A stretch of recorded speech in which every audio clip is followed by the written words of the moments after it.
முதல்ல கருணாநிதி தெலுங்கருங்கிறத புரிஞ்சுக்கணும். அவர்னு கிடையாது, யார் திராவிடம்னு சொல்றாங்களோ அவங்க எல்லாம் தமிழ்நாட்டுக்கு வந்தேரிகள். அந்த வந்தேரிகள் என்ன பண்றாங்கன்னா தமிழனுக்கு ஒரு பேர் வைக்கிறாங்க, அது திராவிடன். ஆந்திராவில் இருக்க தெலுங்குகள் தங்களை திராவிடர்களா ஏத்துக்கிறது இல்லை, கன்னடாவில் இருக்கக்கூடிய கன்னடர்கள் தங்களை திராவிடர்களா ஏத்துக்கிறது இல்லை, கேரளாவில் இருக்கக்கூடிய மலையாளிகள் தங்களை திராவிடர்களா. தமிழ்நாட்டில் வந்தாங்கல்ல இந்த வந்தேரிகள், இவங்க தங்களை திராவிடர்கள் சொல்லிட்டா சிக்கல் கிடையாது. இவங்க ஒட்டுமொத்த தமிழகத்துக்கும் இவங்க ஒரு புது பேர் வைக்கிறாங்க. அந்த புது பேர் தான் அந்த திராவிடர். இந்த திராவிடர்கள் இந்த கருத்து உள்ளவங்க என்ன பண்றாங்கன்னா தமிழை இழிவுபடுத்துறாங்க. ஈவராவை பொறுத்தவரையும் தமிழை மிக மிக கேவலமா இழிவுபடுத்துறது. தமிழே முட்டா பசங்க பாஷை, கத்துமிழாண்டிங்க பாஷை நான் சொன்ன போது குதிச்சாங்க எல்லா பயிலும்.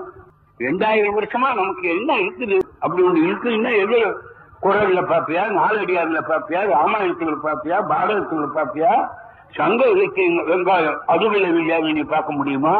பயிலு எடுத்துக்கிட்டானா பாப்பானோட அண்ணாவன். முட்டா பசங்க தானே நம்ம பெரியவங்க, காட்டுமிராண்டிகள் தானே நம்ம பெரியவங்க. அன்னைக்கு எவனுக்கு அறிவு இருந்தது? எவனுக்கு 2000 வருஷத்துக்கு முன்ன அறிவு இருந்திருக்க முடியும்?